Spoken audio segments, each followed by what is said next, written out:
Hello दोस्तों, स्वागत है आपका हमारे YouTube channel online study affairs में। आज की इस वीडियो में हम 27 फरवरी से लेकर 3 मार्च तक की जितनी भी महत्वपूर्ण करंट अफेयर्स है उसको कवर करने वाले हैं। तो इस वीडियो को पूरा देखिएगा।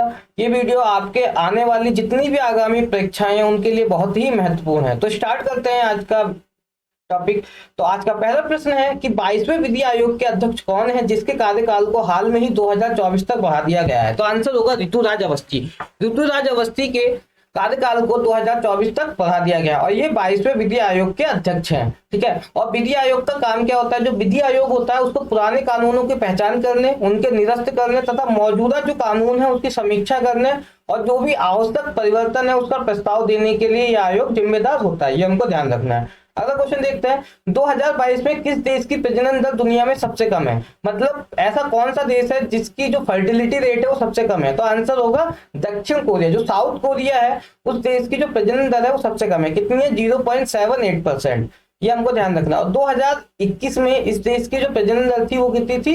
0.81% और जो घटकर 0.78% रह गई है। ये भी हमको ध्यान रखना है। अगला क्वेश्चन देखते हैं, वर्ल्ड एनजीओ डे कब मनाया जाता है? तो आंसर होगा 27 फरवरी। 27 फरवरी को वर्ल्ड एनजीओ डे मनाया जाता है। और 15 फरवरी को कौन सा डे मनाया जाता है ये आप कमेंट करके जरूर बताइएगा। अगला क्वेश्चन देखते हैं, हाल में ही केंद्रीय मंत्री पुरुषोत्तम रुपाला ने ग्रैंड स्टार्टअप कॉन्क्लेव का उद्घाटन किया है। वो कहां पर किया है? तो आंसर होगा हैदराबाद। ठीक है। तेलंगाना की राजधानी हैदराबाद में केंद्रीय मंत्री पुरुषोत्तम रुपाला ने ग्रैंड स्टार्टअप कॉन्क्लेव का उद्घाटन किया है। और जो केंद्रीय मंत्री पुरुषोत्तम रुपाला है ये मत्स्य पालन, पशुपालन एवं डेयरी मंत्री है। ये भी हमको ध्यान रखना है। अगला क्वेश्चन देखते हैं, राष्ट्रीय विज्ञान दिवस 2023 कब मनाया जाता है? मतलब जो नेशनल साइंस डे है वो हर साल कब मनाया जाता है? तो आंसर होगा 28 फरवरी। 28 फरवरी को हर साल राष्ट्रीय विज्ञान दिवस मनाया जाता है। और इस साल की जो थीम थी वो थी global science for global well being. ठीक है। और ये क्यों मनाया जाता है? जो हमारे देश के महान वैज्ञानिक थे सीवी रमन, उन्होंने इसी दिन रमन प्रभाव की खोज की थी। तो इसी अवसर पर हम हर साल राष्ट्रीय विज्ञान दिवस मनाते हैं। और ठीक है। और सीवी रमन को इस रमन प्रभाव के खोज के लिए नोबेल पुरस्कार से भी सम्मानित किया गया था। ये भी हमको ध्यान रखना। अगला क्वेश्चन देखते हैं, किस खिलाड़ी ने वर्ष 2022 के फुटबॉल अवार्ड्स में बेस्ट मेंस फुटबॉलर का अवार्ड जीता है? तो आंसर होगा लियोनेल मेसी। जो अर्जेंटीना के खिलाड़ी हैं लियोनेल मेसी, इनको फुटबॉलर अवार्ड में बेस्ट मेंस फुटबॉलर का अवार्ड दिया गया। और फीफा वर्ल्ड कप भी किसने जीता था? अर्जेंटीना टीम ने जीता था। ठीक है। और सर्वश्रेष्ठ महिला खिलाड़ी का जो फुटबॉलर का खिलाड़ी का अवार्ड है वो अल्केसिया पुटेलेस को दिया गया। सर्वश्रेष्ठ जो पुरुष गोलकीपर है वो एमिलियानो मार्टिनेज को, सर्वश्रेष्ठ महिला गोलकीपर मैरी एपर्स को, फीफा प्लेयर अवार्ड लूका लोचविली को और फीफा फैन अवार्ड अर्जेंटीना के प्रशंसक को। ये भी हमको ध्यान रखना। अगला क्वेश्चन देखते हैं, फिक्की ने किसे अपना नया महासचिव नियुक्त किया है? तो आंसर होगा शैलेश पाठक। शैलेश पाठक को फिक्की ने अपना नया महासचिव नियुक्त किया है। और फिक्की की फुल फॉर्म क्या होती है? फिक्की की फुल फॉर्म है federation of Indian chambers of commerce and industry. ये भी हमको ध्यान रखना है। और जो इसके वर्तमान में अध्यक्ष हैं वो है संजीव मेहता। ठीक है। अगला क्वेश्चन देखते हैं, टेस्ट क्रिकेट में न्यूजीलैंड के लिए सर्वाधिक रन बनाने वाले बल्लेबाज कौन बने हैं? आंसर होगा केन विलियमसन। जो केन विलियमसन है वो न्यूजीलैंड की तरफ से टेस्ट क्रिकेट में सर्वाधिक रन बनाने वाले बल्लेबाज बन गए हैं। और जो केन विलियमसन है वो हाल में ही जो T20 टीम है उसके कैप्टन भी है। ये भी हमको ध्यान रखना है। अगला क्वेश्चन देखते हैं, मल्टीलेटरल कोबरा वॉरियर एक्सरसाइज का आयोजन किस देश में किया जाएगा? तो आंसर होगा यूके। ठीक है।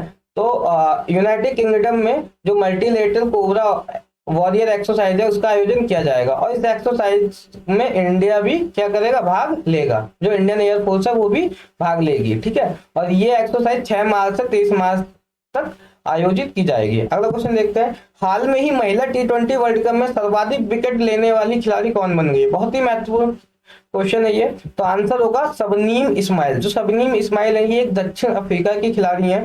ये T20 वर्ल्ड कप में सर्वाधिक विकेट लेने वाली खिलाड़ी बन गई हैं। और ठीक है, इन्होंने 32 मैचों में 43 विकेट लेकर सबसे अधिक विकेट लेने का रिकॉर्ड अपने नाम किया है। और महिला जो T20 वर्ल्ड कप हुआ था उसमें कौन जीता था ये कमेंट करके जरूर बताइएगा। अगला क्वेश्चन देखते हैं, हाल में ही कतर ओपन 2023 का खिताब किसने जीता है? तो आंसर होगा डेनियल मेदवेदेव ने एंडी मरे को हराकर हाल में ही कतर ओपन 2023 का खिताब जीता है। ये हमको ध्यान रखना है। ठीक है। ये भी बहुत महत्वपूर्ण क्वेश्चन है। और जो कार्लोस अल्कराज हैं उन्होंने हाल में ही अर्जेंटीना ओपन 2023 का खिताब जीता था, ये भी हमको ध्यान रखना है। और ऑस्ट्रेलिया ओपन का खिताब किसने जीता है, तो वो जीता था नोवाक जोकोविक ने। जो अभी जनवरी में ऑस्ट्रेलियन ओपन हुआ था उसमें जो खिताब जीता था वो किसने जीता था, नोवाक जोकोविच। ये भी हमको ध्यान रखना है। अगला क्वेश्चन देखते हैं, हाल में ही किस राज्य के मुख्यमंत्री ने पूर्वोत्तर के पहले कंप्रेस्ड बायोगैस संयंत्र का अनावरण किया है। 100% किसी ना किसी एग्जाम में ये पूछा ही जाएगा, लिख के रख लो, ठीक है। ये जो क्वेश्चन है कि किस राज्य के मुख्यमंत्री ने पूर्वोत्तर के पहले कंप्रेस्ड बायोगैस संयंत्र का, ये पूर्वोत्तर जो है पूर्वोत्तर के में कहां पर, असम में। असम के जो मुख्यमंत्री हैं उन्होंने पहले कंप्रेस्ड बायोगैस का संयंत्र का अनावरण किया है, ठीक है। और असम के जो मुख्यमंत्री हैं वो कौन है, हेमंत बिस्व शर्मा। ये भी हमको ध्यान रखना है। अगला क्वेश्चन है, हाल में ही Spanish para badminton international tournament में किस खिलाड़ी ने मेंस सिंगल्स का खिताब जीता है, तो आंसर होगा प्रमोद भगत, ठीक है। जो प्रमोद भगत है ये पैरा ओलंपिक के विजेता भी रह चुके हैं, ठीक है। इन्होंने अभी हाल में ही स्पेनिश जो पैरा बैडमिंटन में मेंस सिंगल्स का खिताब जीता है, ठीक है। और ये कहाँ पे आयोजित किया गया था, स्पेनिश पैरामिंटन, ये स्पेन में आयोजित किया गया था। इसमें भारत ने 4 गोल्ड समेत 18 पदक जीते हैं। और प्रमोद भगत और सुकांत कदम ने पुरुष युगल में स्वर्ण पदक भी जीता है। ये भी हमको ध्यान रखना है, ठीक है। अगला क्वेश्चन देखते हैं, हाल में ही नासा ने किस महिला को पहली बार एजेंसी की विज्ञान प्रमुख के रूप में नियुक्त किया है, तो आंसर होगा निकोला फॉक्स। जो निकोला फॉक्स हैं उनको नासा के जो विज्ञान प्रमुख के रूप में नियुक्त किया गया है, ये भी हमको ध्यान रखना है। और नासा का जो मुख्यालय है वो कहाँ पर है, वॉशिंगटन डीसी में है, ये हमको ध्यान रखना है। अगला क्वेश्चन है, और एक इसकी स्थापना 29 जुलाई 1958 को की गई थी। इसरो की स्थापना कब की गई थी, 15 अगस्त 1969 को, ठीक है। और नासा की 29 जुलाई 1958, ये भी हमको ध्यान रखना है। अगला क्वेश्चन है, हाल में प्रधानमंत्री मोदी ने कहां पर शिवमोगा हवाई अड्डे का उद्घाटन किया है, तो आंसर होगा कर्नाटक। कर्नाटक में प्रधानमंत्री जी के द्वारा शिवमोगा हवाई अड्डे का उद्घाटन किया गया। ये जो हवाई अड्डा है इसका जो आकार है कमल के आकार का है, ठीक है। और अभी हाल में ही कर्नाटक के तुमकुरू में एशिया के सबसे बड़े हेलीकॉप्टर निर्माण फैक्ट्री की आधारशिला भी रखी गई थी, ठीक है। और एयर इंडिया शो भी कहाँ पे हुआ था, कर्नाटक के बेंगलुरु में आयोजित किया गया था, ये भी हमको ध्यान रखना है। अगला क्वेश्चन है, हाल में ही कौन सा राज्य देश का पहला सरकारी मदर मिल्क स्थापित करेगा, ये भी बहुत ही महत्वपूर्ण क्वेश्चन है, तो आंसर होगा उत्तराखंड। जो उत्तराखंड है वो देश का पहला ऐसा राज्य है जो सरकारी मदर मिल्क, प्राइवेट पहले से है पर जो देश का सरकारी मदर मिल्क है वो उत्तराखंड के द्वारा स्थापित किया जाएगा, ठीक है। माँ का दूध मुहैया कराने के लिए मदर मिल्क बैंक की स्थापना की जाती है। और सबसे पहले जो इसकी स्थापना थी वो डॉक्टर अल्मेडा फर्नांडिस ने मुंबई में देश के पहले मदर मिल्क बैंक की स्थापना की थी, ये भी हमको ध्यान रखना है। अगला क्वेश्चन देखते हैं, हाल में ही पेप्सी ने किसे अपना नया ब्रांड एम्बेसडर चुना है, तो आंसर होगा रणवीर सिंह। रणवीर सिंह को हाल में ही पेप्सी के द्वारा अपना नया ब्रांड एम्बेसडर चुना गया है, ठीक है। और प्यूमा इंडिया की अभी जो नए ब्रांड एम्बेसडर चुने गए हैं उसमें हरमनप्रीत कौर, यूनिसेफ इंडिया में आयुष्मान खुराना और मिंत्रा के रणवीर कपूर, ये भी हमको ध्यान रखना है। अगला क्वेश्चन देखते हैं, शून्य भेदभाव दिवस मतलब जीरो डिस्क्रिमिनेशन डे कब मनाया जाता है, तो आंसर होगा 1 मार्च। 1 मार्च को जीरो डिस्क्रिमिनेशन डे मनाया जाता है। 28 फरवरी को अभी बताया था नेशनल साइंस डे मनाया जाता है। अगला क्वेश्चन देखते हैं, ठीक है। और इस साल की जो थीम थी वो थी सेव लाइव्स डेक्रीमिनलाइज, ठीक है। तो इस साल की जो थीम थी वो थी सेव लाइव्स डेक्रीमिनलाइज, ठीक है। अगला क्वेश्चन देखते हैं, नाइजीरिया देश के नए राष्ट्रपति किसे नियुक्त किया गया, तो आंसर होगा बोला टिनुब। जो बोला टिनुब है उनको नाइजीरिया देश के नए राष्ट्रपति नियुक्त किया गया है। और रानिल विक्रमसिंघे ये श्रीलंका के राष्ट्रपति हैं, ठीक है। पुष्प कमल दहल ये कहाँ के हैं, इनको नेपाल के ये मुख्यमंत्री अभी नए नियुक्त किए गए हैं, ये भी हमको ध्यान रखना है। अगला क्वेश्चन देखते हैं, हाल में ही किस देश के प्रधानमंत्री 8वें रायसीना डायलॉग में मुख्य अतिथि होंगे, तो आंसर होगा इटली। इटली की जो प्रधानमंत्री हैं वो 8वें रायसीना डायलॉग में मुख्य अतिथि होंगी, ठीक है। और इनका नाम क्या है, जॉर्जिया मेलोनी। जो जॉर्जिया मेलोनी है वो इटली के प्रधानमंत्री, वो 8वें रायसीना डायलॉग में मुख्य अतिथि होंगी। अगला क्वेश्चन है, हाल में ही पश्चिमी नौसेना के flag officer commanding in chief के पद पर किसे नियुक्त किया गया है? तो आंसर होगा दिनेश के त्रिपाठी। जो दिनेश कुमार त्रिपाठी हैं उनको पश्चिमी नौसेना के flag officer commanding in chief के पद पर नियुक्त किया गया है। और जो एडमिरल करमबीर सिंह है ये कौन है? ये नौसेना अध्यक्ष है। जनरल मनोज पांडे ये थल सेना अध्यक्ष हैं। और विवेक राम चौधरी ये कौन है? ये वायुसेना अध्यक्ष है। ये हमको ध्यान रखना है। अगला क्वेश्चन देखते हैं। और भारत के वर्तमान जो सीडीएस है वो कौन है? अनिल चौहान। और भारत के पहले सीडीएस कौन थे? बिपिन रावत। ये भी हमको ध्यान रखना है। अगला क्वेश्चन देखते हैं। प्रेस इंफॉर्मेशन ब्यूरो का नया महानिदेशक किसको नियुक्त किया गया है? तो आंसर होगा राजेश मल्होत्रा। जो राजेश मल्होत्रा है उनको प्रेस इंफॉर्मेशन ब्यूरो का नया महानिदेशक नियुक्त किया गया है। और प्रेस इंफॉर्मेशन ब्यूरो क्या करता है? ये सरकार की जो नीतियां या कार्यक्रम और कोई भी पहल और उपलब्धियों को प्रिंट तथा जो इलेक्ट्रॉनिक मीडिया होती है उनको सूचना प्रसारित करने के लिए भारत की एक नोडल एजेंसी है। ये भी हमको ध्यान रखना है।